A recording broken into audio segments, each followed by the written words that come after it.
que eu passei ali, cadê um... Tem um troço ali.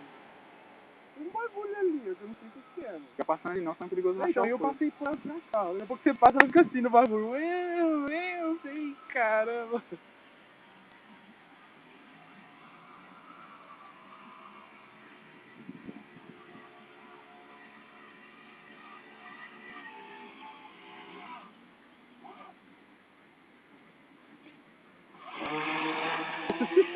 Ah, pô.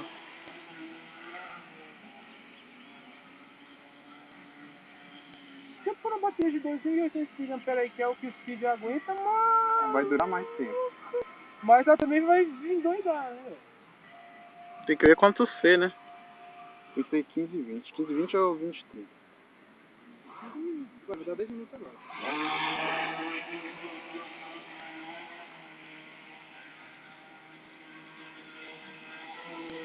Olha o cachorro. O cachorro era que ele nadar atrás do bagulho. Ele não vai, mano. Aí tem rosca na beirada ali, mano. Ele não vai, mano. Ele não vai. É impossível. Mano, não arrisca o bagulho, mano. Olha lá, ó. Ah, tá zoando que esse cachorro entra dentro d'água, mano. Se chegar no cachorro, tem que ser forte o bagulho. Vai enroscar aí, mano. Dá uma acelerada. Ele entra, mano. Vai! O cachorro entra dentro d'água, velho. Ué, o labrador do cara foi buscar a bola minha ali no Olha meio. lá, olha lá. Eu tô só sentindo a água, vai. Não vai não. Não vai não, que dá um pulo ali, catar as patas em cima desse barco já era.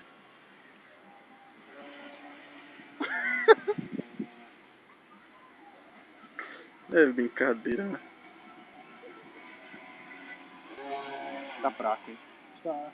Eu tô esquecendo, velho. 10 Olha a minutos. garrafa de 10 minutos. 2 litros aqui, ó.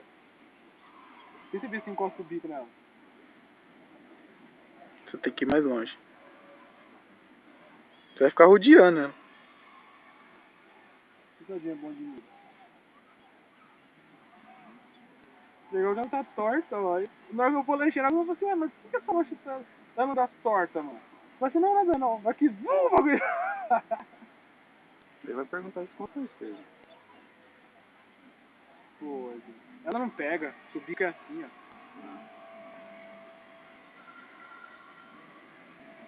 Que show, velho. Vai encostar ele, você vai sair, sabe que legal. Entendi por que eu vou botar um bico de trabalho aqui. Mano, ficou muito bom com esse motor, velho. Imagina colocar aquele do Marcelo. Aquele martelo é mais forte que esse aí? Oxi! Um pouquinho. Ele aumentou o giro dele. E Olha ó. o bagulho, grudou na